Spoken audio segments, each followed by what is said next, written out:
राधे राधे दोस्तों। आज हम आपको सुनाएंगे एक राजकुमार की कहानी। अगर आप हमारे चैनल पर नए हैं तो प्लीज़ हमारे चैनल को लाइक करें, सब्सक्राइब करें और शेयर करें। विजयगढ़ के राजा का नाम विक्रम सिंह था। विक्रम सिंह बहुत ही बड़ा राजा था। उसका राज्य में किसी प्रकार की कोई कमी नहीं थी। वह अपनी प्रजा में बहुत लोकप्रिय था। राजा के एक ही संतान थी जिसका नाम राजकुमार जयसिंह था। जयसिंह अब बड़ा हो चुका था। वह अपने पिता की तरह ही जो बलशाली और जनता का प्रिय राजकुमार था। इसलिए राजा के मंत्री और राज्य की प्रजा की इच्छा थी कि महाराज अब राजकुमार को युवराज घोषित कर दें। परंतु विक्रम सिंह की सोच प्रजा से थोड़ी अलग थी। वे सिर्फ राजकुल में जन्म लेने के कारण ही किसी को युवराज नहीं बनाना चाहते थे। इस पद को पाने के लिए जयसिंह को अपनी योग्यता साबित करने के बाद ही उसे युवराज बनाया जाए। इसलिए सभी कोई इच्छा होने के बाद भी महाराज ने अभी तक जयसिंह को युवराज घोषित नहीं किया था। राजा जयसिंह अपनी प्रजा का हाल जानने के लिए हर महीने में एक दिन निश्चित कर लेते थे और उस दिन वह दिन में भेष बदलकर राज्य में भ्रमण करते थे। एक बार राज्य भ्रमण पर जाने का समय निश्चित हो गया, लेकिन अंत समय में राजा एकदम से बीमार हो गए। राजा का स्वास्थ्य सही नहीं होने पर उनके मंत्रियों और सलाहकारों ने जो उन्हें सलाह दी कि महाराज इस भ्रमण को रद्द कर दिया जाए, परंतु राजा विक्रम सिंह के लिए नियत समय पर अपनी प्रजा से मिलना ज्यादा जरूरी था। इसलिए वह अपना भ्रमण रद्द नहीं करना चाहते थे। अपने पिता की इच्छा जानकर राजकुमार उनके पास आए और उनसे कहा, पिताश्री, आप हर माह प्रजा के बीच जाते हैं, इस बार मुझे यह मौका दे दीजिए। मैं आपकी तरह प्रजा से मिलकर उनका दुख दर्द जान सकता हूँ। अपने पुत्र का जनता के प्रति प्रेम और उनसे मिलने की लगन को देखकर महाराज को उस पर बहुत गर्व हुआ, लेकिन उन्होंने अपनी खुशी को प्रकट नहीं किया और राजकुमार से बोले, राजकुमार, यह तो अच्छी बात है कि तुम प्रजा का दुख दर्द जानना चाहते हो, लेकिन इस तरह भेष बदलकर राज्य भ्रमण का एक महत्वपूर्ण नियम है कि भ्रमण के वक्त तुम एक राजकुमार नहीं बल्कि एक साधारण व्यापारी ही हो। चाहे कुछ हो जाए, तुम किसी को अपनी वास्तविकता उजागर नहीं करोगे। अगर तुम इस नियम का पालन कर सकते हो तभी मैं तुम्हें भ्रमण पर जाने की आज्ञा दे सकता हूँ। राजकुमार ने कहा, पिताश्री, मैं आपको वचन देता हूँ कि मैं पूरे भ्रमण पर किसी को भी अपनी सच्चाई नहीं बताऊंगा। मुझ में भी आपका ही खून है, इसलिए जब तक प्राण है मैं अपने दिए वचन का पालन करूंगा। राजकुमार जयसिंह ने महाराज के चरण छूते हुए कहा। तो महाराज ने अपने पुत्र के ऐसे शब्दों को सुनकर बहुत खुश हुए। उन्होंने राजकुमार जय को गले लगा लिया और खुशी खुशी उसे भ्रमण पर जाने की आज्ञा दे दी। राज्य भ्रमण की तैयारी पूरी की गई। राजकुमार के साथ व्यापारी और सेवक के रूप में 8 सिपाही भी जाने के लिए तैयार थे। अपने पिता से आज्ञा लेकर राजकुमार जयसिंह पहली बार अपने राज्य के भ्रमण पर निकल गया। राज्य में घूमते हुए वे लोग उजली नदी के किनारे स्थित जंगल से गुजर रहे थे। वे जंगल के बीच में पहुंच चुके थे।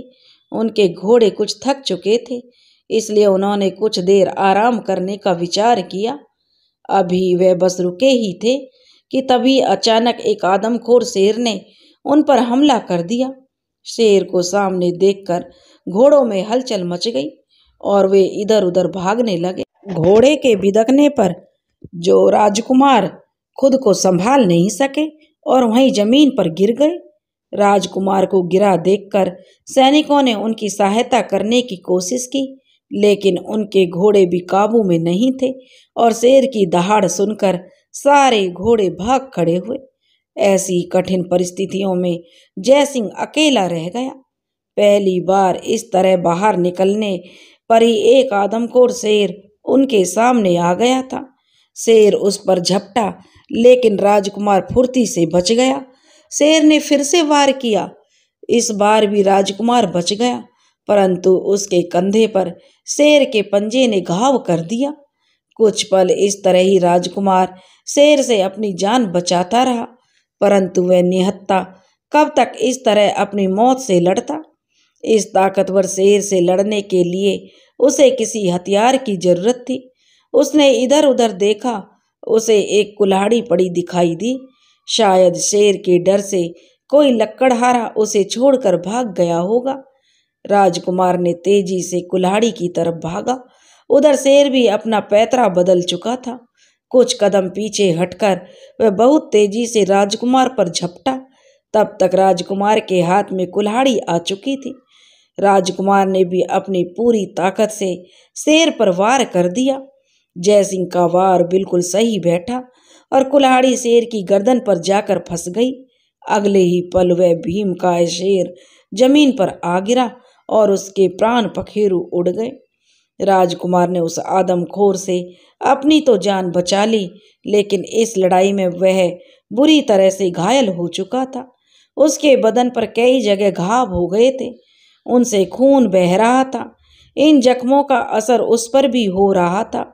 कुछ दूर चलकर राजकुमार बेहोश हो गया और वहीं गिर गया। बेहोशी में पता नहीं राजकुमार कब तक पड़ा रहा। अचानक से जब राजकुमार को होश आया तो उसने आंखें खोली तो देखा कि एक बहुत ही सुंदर सी लड़की उसके पास बैठी है और उसके सिर पर हाथ फेर रही है। राजकुमार को लगा कि वह स्वप्न देख रहे हैं, लेकिन उसने अपनी आंखें घुमाई तो देखा उसके चारों तरफ वही जंगल था जहां वह मूर्छित होकर गिरा था। सच्चाई का एहसास होने पर राजकुमार एकदम से खड़ा हो गया और अपने पैरों पर खड़ा होने पर भी उसे एहसास हुआ कि उसके शरीर के सारे घाव भर चुके हैं। अभी वह बहुत हैरान सा खुद को देख रहा था और कुछ समझता उससे पहले ही उसे एक आवाज सुनाई दी कि तुम कौन हो। आवाज सुनकर राजकुमार ने पलटकर देखा तो उसके आश्चर्य का ठिकाना नहीं रहा, क्योंकि उसके चारों ओर परियां खड़ी हुई थी। परी रानी ने राजकुमार का बदला भेष और साधारण कपड़े देखकर उन्हें पहचाना नहीं, परंतु राजकुमार ने अपने पिता से उनके बारे में सुन रखा था, इसलिए वह उन्हें पहचान गया। परी रानी का चेहरा गुस्से से लाल हो गया था। उन्होंने क्रोधपूर्वक कहा, क्या तुम्हें इस राज्य का कानून नहीं पता कि पूर्णिमा की रात इस जंगल में आना मना है? राजकुमार ने उन्हें अपनी सच्चाई बताना चाहता था, लेकिन फिर उन्हें भ्रमण का मुख्य नियम याद आ गया कि किसी के भी सामने अपनी पहचान नहीं बतानी है। अंत में राजकुमार ने अपनी पहचान छुपाते हुए रानी परी से कहा, मैं एक लकड़हारा हूँ। मैं दिन में लकड़ी काटने के उद्देश्य से यहाँ आया था, परंतु आदमखोर शेर ने मुझ पर हमला कर दिया, जिसके दिए घावों के कारण मैं यहाँ बेहोश होकर गिर गया था। राजकुमार की बात सुनकर भी रानी का गुस्सा शांत नहीं हुआ। वह बोली, अपराध चाहे जानकर किया जाए या अनजाने में, लेकिन अपराध तो किया है और उस अपराध की सजा भी मिलेगी। रानी परी ने राजकुमार को सजा देती हुई उससे पहले ही वह परी जिसे आंखें खोलती जय को देखा था बोली, ठहरो माँ, इससे कोई अपराध नहीं हुआ है। इसने तो बस परिस्थितिवश एक भूल की है, जिसमें इस बेचारे का कोई कसूर नहीं है। अगर आप एक निर्दोष को सजा दोगी तो सारे राज्य में हम परियों की बहुत बदनामी होगी। इसलिए मेरा निवेदन है कि इस गरीब लकड़हारे को क्षमा कर दें और इसे जाने दें। राजकुमारी की बात सुनकर रानी परी का गुस्सा कुछ कम हुआ। उन्होंने राजकुमारी की बातें उचित लगी। उन्होंने राजकुमार से कहा, हमारी पुत्री सोनी यही कह रही है, इसलिए मैं तुम्हें माफ करती हूँ। तुम जा सकते हो, लेकिन ध्यान रखना आगे से कभी ऐसी गलती नहीं होनी चाहिए। राजकुमार ने कहा, आपकी दयालुता का बहुत बहुत धन्यवाद रानी जी। राजकुमार ने रानी परी से हाथ जोड़कर कहा और राजकुमारी की तरफ देखकर मुस्कुराता हुआ वहां से चल दिया। जय सिंह का घोड़ा भाग चुका था। उसके सैनिकों का कुछ पता नहीं था। वह पैदल ही उन्हें ढूंढता हुआ जंगल में आगे बढ़ने लगा। चलते चलते उसे बार बार सोना परी का खूबसूरत चेहरा उसकी आंखों के सामने आ रहा था। राजकुमारी की खूबसूरती के साथ साथ उसके दूसरों को क्षमा करने का जो गुण था वह राजकुमार को सबसे अलग लग रहा था। वह राजकुमारी सोना के ख्यालों में खोया हुआ चलता जा रहा था। राजकुमार जयसिंह अभी कुछ दूर ही पहुंचा था कि उसे किसी के चीखने की आवाज सुनाई दी। उसे लगा कि ये तो राजकुमारी परी की आवाज है। वह वापस उस तरफ भागा जहां कुछ देर पहले उसे परियां मिली थी। बहुत तेजी से दौड़ता हुआ जयसिंह वहां पहुंचा तो उस स्थान का नजारा देखकर जो हैरान रह गया। वहां हर तरफ घायल परियां गिरी हुई थीं, कुछ बेहोश थीं, कुछ दर्द की वजह से करहा रही थीं। पास ही रानी परी पत्थर की तरह एक स्थान पर जमी हुई खड़ी थी। राजकुमार ने परी रानी से पूछा, क्या हुआ रानी परी? अचानक से ये सब क्या हो गया और राजकुमारी परी कहाँ है? तो वह कहने लगी, हम सभी पूर्णिमा के चांद में जो नदी में स्नान करके अपना अनुष्ठान कर रहे थे, तभी अचानक जादूगर कामाख्या ने हम पर हमला कर दिया। हमने उससे लड़ने का प्रयास किया, लेकिन हमारी जादुई छड़ी हमारे पास नहीं थी और वह दुष्ट अपनी काली सिद्धियों से युक्त था, इसलिए हम उसका मुकाबला नहीं कर सके। उसने सभी परियों को घायल कर दिया और मुझे अपने काले जादू से पत्थर समान बना दिया है। अब इस मेरी जादुई छड़ी और राजकुमारी परी को उठाकर ले गया, रानी परी ने कहा और वह रोने लगी। रानी आप रोइए मत, राजकुमार ने कहा, वह दुष्ट कुछ नहीं कर पाएगा। राजकुमार रानी को सांत्वना देते हुए कहने लगा, तुम नहीं जानते कि वह कितना दुष्ट है, वह क्या क्या कर सकता है। आज पूर्णिमा की रात वह राजकुमारी परी की बलि देकर मेरी जादुई छड़ी का मालिक बन जाएगा और संसार में सबसे ताकतवर हो जाएगा। अगर ऐसा हो गया तो चारों तरफ तबाही मचा देगा। तुम एक लकड़हारे हो, मैं जानती हूँ कि तुमने एक आदमखोर शेर को अकेले ही मार गिराया है। तुम एक बहादुर इंसान हो, इसलिए मेरी विनती है कि तुम जादूगर कामाख्या को रोक लो, इस राज्य को और मेरी बेटी को बचा लो। रानी परी ने रोते हुए राजकुमार से कहा। राजकुमार कहने लगा, आप दुखी ना हो रानी, आप मुझे बताइए कि जादूगर किधर गया है, मैं अपनी जान भी देकर उस जादूगर को रोक लूंगा। राजकुमार ने रानी को सांत्वना देते हुए कहा। तो वह रानी कहने लगी, वह दुष्ट बालागढ़ की तरफ गया है। बालागढ़ की तरफ? अब तक तो वह काफी दूर निकल गया होगा, बालागढ़ की सीमा के नजदीक ही पहुंचने वाला होगा। अगर वह राज्य की सीमा पार कर गया तो उसे रोकना मुश्किल हो जाएगा, क्योंकि मैं कैसे भी इतनी जल्दी जादूगर तक पहुंच सकता हूँ? राजकुमार ने जो रानी से पूछा। तो रानी परी ने इस पर कुछ नहीं कहा, कि बोली कि मैं कुछ नहीं कर सकती। तब एक परी बोली, रानी परी की जादुई छड़ी अभी कामाख्या के पास है, इसलिए हमारा कोई जादू उस पर काम नहीं करेगा, लेकिन हाँ, मैं अपने जादू से तुम्हें इस राज्य की सीमा तक पहुंचा सकती हूँ। राजकुमार ने कहा, आप बस मुझे उस रास्ते तक पहुंचा दीजिए जिस पर वह दुष्ट भागा जा रहा है, बाकी सब मैं देख लूंगा। राजकुमार ने उस परी से कहा। जैसी तुम्हारी इच्छा, परी ने कहा, और अगले ही पल उसने जय पर अपना जादू करना प्रारंभ कर दिया। कुछ समय बाद ही जयसिंह वहां से गायब हो गया और राज्य की सीमा से बाहर जाने वाले रास्ते पर पहुंचे। राजकुमार जयसिंह जादूगर कामाख्या को जानता था। उसे मालूम था कि कामाख्या बहुत मायावी और दुष्ट है। वह अपनी माया का प्रयोग कभी जनता की भलाई में नहीं करता, बल्कि हमेशा लोगों को डराने के लिए करता है। महाराज ने उसके बुरे कार्यों के कारण ही उसे देश निकाला दे रखा था। राजकुमार जयसिंह जादूगर की ताकत से भी परिचित था। वह जानता था कि कामाख्या सिर्फ शक्ति के बल पर हारेगा नहीं, उसे बुद्धि से भी हराया जा सकता है। इसलिए जय उसे रोकने का उपाय सोचने लगा। जयसिंह ने सबसे पहले अपनी कुल्हाड़ी से रास्ते के किनारे का एक पेड़ काटकर बालागढ़ की तरफ जाने वाले रास्ते पर गिरा दिया और स्वयं उस पर बैठ गया और कामक का इंतजार करने लगा। थोड़ी देर में अपने घोड़े पर सवार जादूगर कामाख्या आ गया। राजकुमारी सोना भी उसके कब्जे में थी, जिसे उसने जादुई शीशे में कैद कर रखा था। रास्ता बंद देखकर उसने गुस्से में अपना घोड़ा रोका और भारी आवाज में जयसिंह से बोला, अरे मूर्ख, यह पेड़ रास्ते में क्यों गिरा रखा है, हटा इसे। जयसिंह ने बड़ी निम्रता पूर्वक कहा, श्रीमान, मैं तो एक कमजोर लकड़हारा हूँ। मैं यह वृक्ष और बहुत विशाल है, मैं इसे कैसे हटा सकता हूँ। मैं इसे रास्ते से नहीं हटा पा रहा। आप चेहरे से वीर और प्रतापी लग रहे हैं। अगर आप हाथ लगवा दें तो अवश्य ही यह हट जाएगा और मेरा काम भी हो जाएगा और आपका रास्ता भी साफ हो जाएगा। कामाख्या यह कार्य करना तो नहीं चाहता था, क्योंकि किसी की सहायता करना तो उसने सीखा ही नहीं था। लेकिन और कोई रास्ता न देख बेचारे को अपने घोड़े से उतरना ही पड़ा। वह रानी परी की छड़ी एक तरफ रखकर जो राजकुमार जय को हटाया और अकेला पेड़ पर जोर लगाने लगा। राजकुमार ने सुन रखा था कि राजकुमार ने की जादूगर की शक्ति उसके हाथ की अंगूठियों में है। जब तक उसकी अंगूठियां उसके साथ हैं वह किसी से नहीं हारेगा। जादूगर से जीतने के लिए उसकी अंगूठियों को उससे अलग करना आवश्यक था।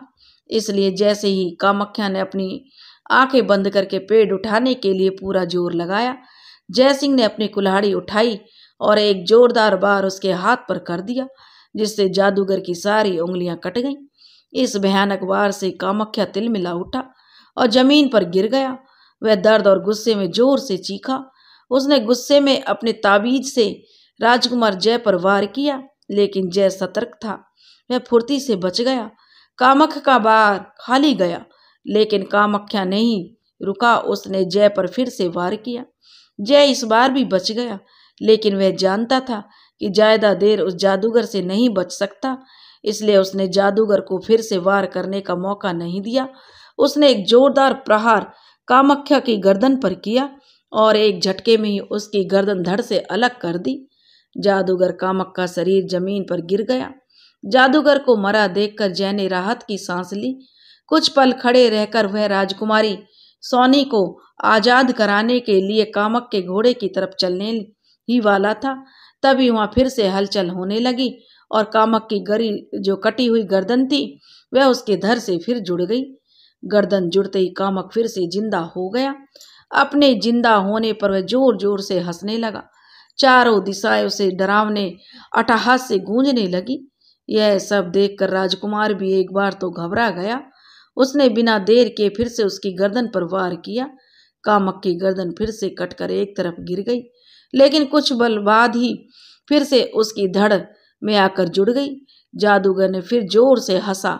गर्दन के जुड़ते ही जादूगर खड़ा हो गया।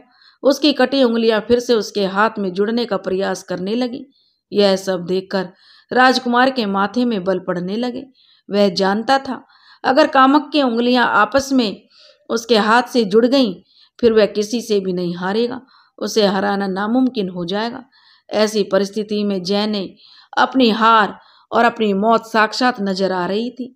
अपनी हार निश्चित देखकर राजकुमार ने जादूगर की उंगलियां जुड़ने से पहले राजकुमारी परी को आजाद कराने का निश्चय कर लिया।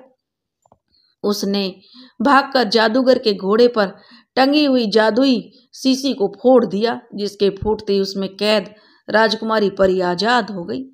जय सिंह ने रानी परी की छड़ी राजकुमारी सोना को देते हुए कहा, आप जल्दी से जल्दी यहाँ से चली जाएं और इस छड़ी की सहायता से रानी को आजाद कराकर आप परीलोक चली जाना। आपके जाने के बाद यह दुष्ट जादूगर अपनी काली सिद्धि पूरी नहीं कर पाएगा और इस दुनिया में सबसे ताकतवर बनने के अपने इरादों में कामयाब नहीं हो सकेगा। राजकुमार ने कहा, राजकुमारी तुम तुरंत चली जाओ। राजकुमारी कहने लगी कि नहीं, तुमने मेरी जान बचाई है, इसलिए तुम भी मेरे साथ चलो।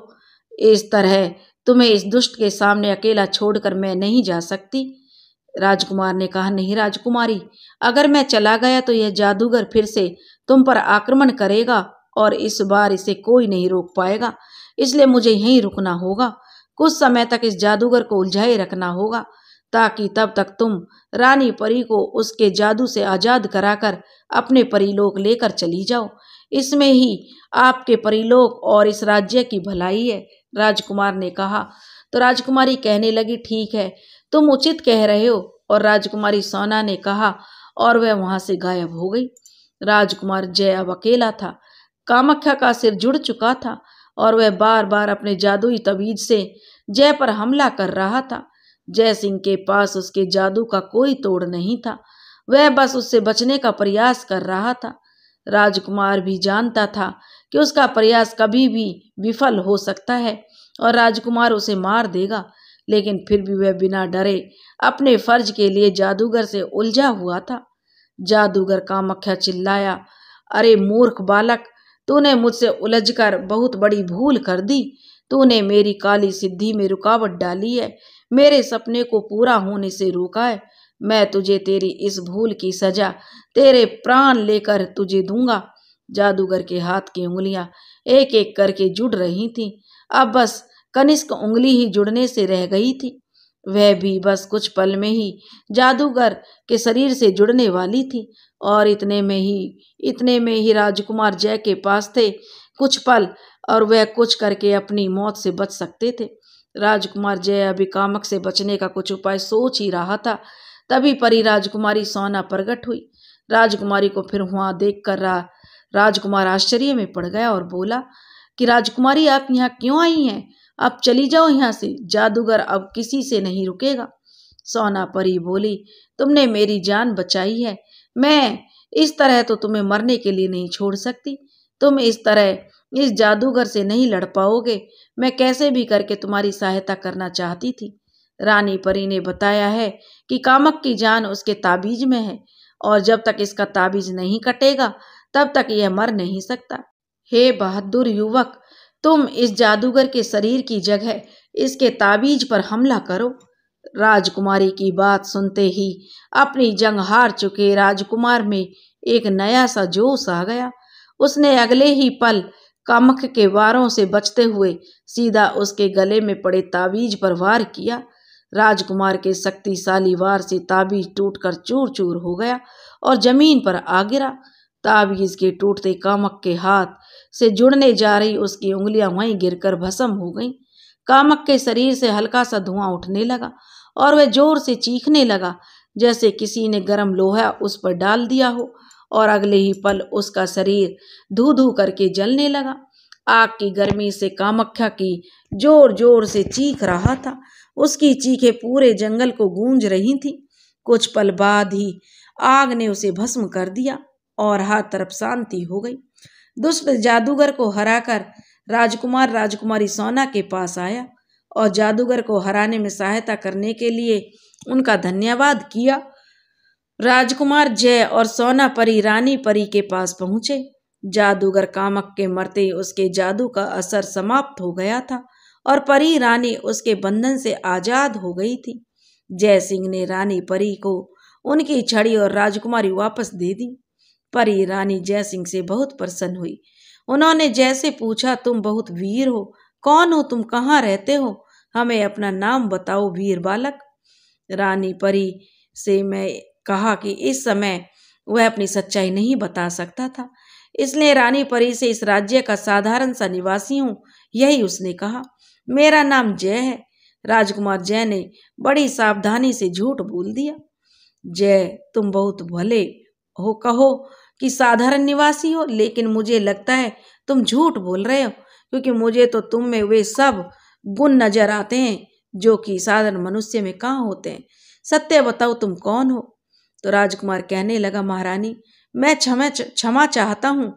मैं जितना सत्य बताया है उससे ज्यादा नहीं बता सकता। समय आने पर आपको पूरा सत्य पता हो जाएगा। अच्छा ठीक है, रानी ने कहा, मत बताओ, लेकिन हम तुमसे बहुत प्रसन्न हैं। तुम हमसे जो चाहे मांग सकते हो। आप मुझे अपना आशीर्वाद दे दीजिए, वही काफी है, राजकुमार ने कहा। फिर रही बात मांगने की, तो वक्त आने पर वह भी मांग लूंगा। राजकुमार ने राजकुमारी सोना की तरफ देखते हुए कहा। रानी ने कहा, ठीक है, हमें उस वक्त का इंतजार रहेगा वीर बालक। रानी परी ने जय को आशीर्वाद देते हुए कहा। जय उन्हें प्रणाम करके अपनी राह चला गया।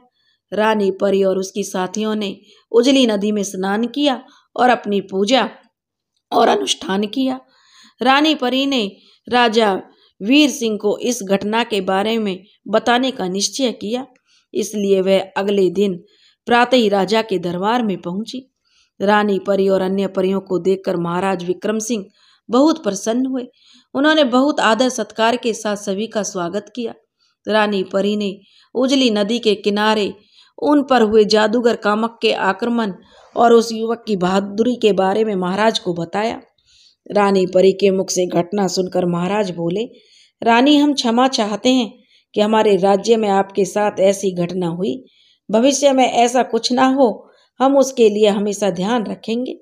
साथ ही वह युवक जिसने इस कठिन समय में आपकी सहायता की और अपनी बहादुरी से उस दुष्ट जादूगर का खात्मा किया, हम उससे मिलना चाहते हैं और उसे पुरस्कार देना चाहते हैं जिसने पूरे राज्य को उस जादूगर से बचाया।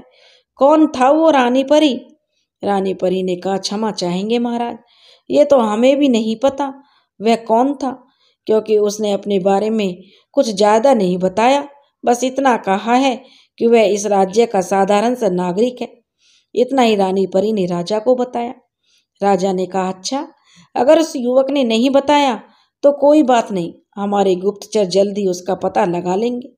महामंत्री, राजा ने कहा, तत्काल गुप्तचरों को उस बहादुर युवक के बारे में सूचित किया जाए और उसकी जो भी खबर है हम तक पहुंचाई जाए।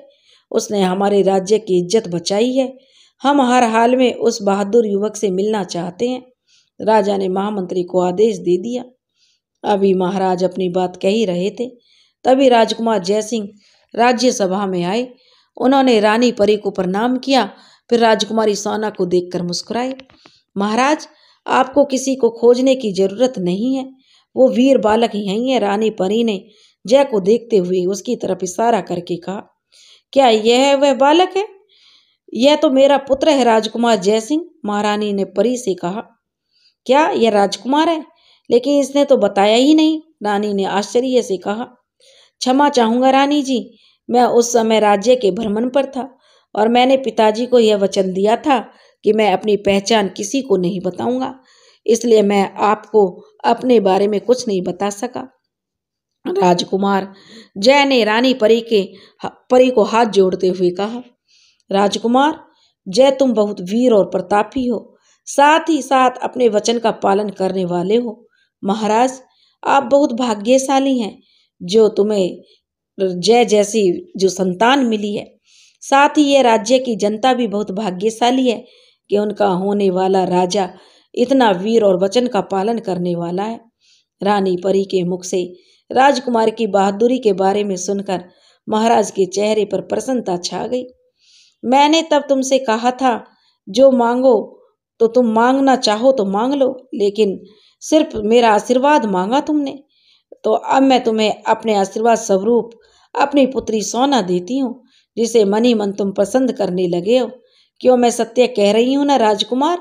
रानी परी ने राजकुमार को देखते हुए कहा। तो राजकुमार ने कहा, जी। उसने उत्तर दिया और सोना की तरफ देखा, जो रानी परी का यह निर्णय सुनकर बहुत प्रसन्न थी, क्योंकि मन ही मन वह राजकुमार को चाहने लगी थी। आपने बिल्कुल सही कहा रानी परी, हम अपनी दोस्ती को और आगे बढ़ाते हैं और दोनों परिवारों के संबंध जोड़ते हैं। राजा ने भी अपनी सहमति दे दी। साथ ही राजा ने कहा, मैं यह घोषणा करता हूँ, अगली पूर्णिमा को राजकुमार जय का विवाह परी राजकुमारी सोना से हो जाएगा और साथ ही उन्हें इस राज्य का युवराज घोषित किया जाएगा। राजकुमार जय युवराज बनने के लिए पूरी तरह से योग्य हैं और ये योग्य युवराज ही इस राज्य के भविष्य के महाराज होंगे। राजकुमार जय को प्यार करने वाली जनता ने महाराज के इस निर्णय को सुनकर हर्ष की लहर दौड़ गई। जनता को भविष्य का राजा और महारानी मिल गए थे। चारों तरफ होने वाले राजा जय सिंह और महारानी सोना परी की जय जयकार होने लगी। दोस्तों, अगर आपको हमारी कहानी पसंद आई हो तो प्लीज़ हमारे चैनल को लाइक करें, सब्सक्राइब करें और शेयर करें। राधे।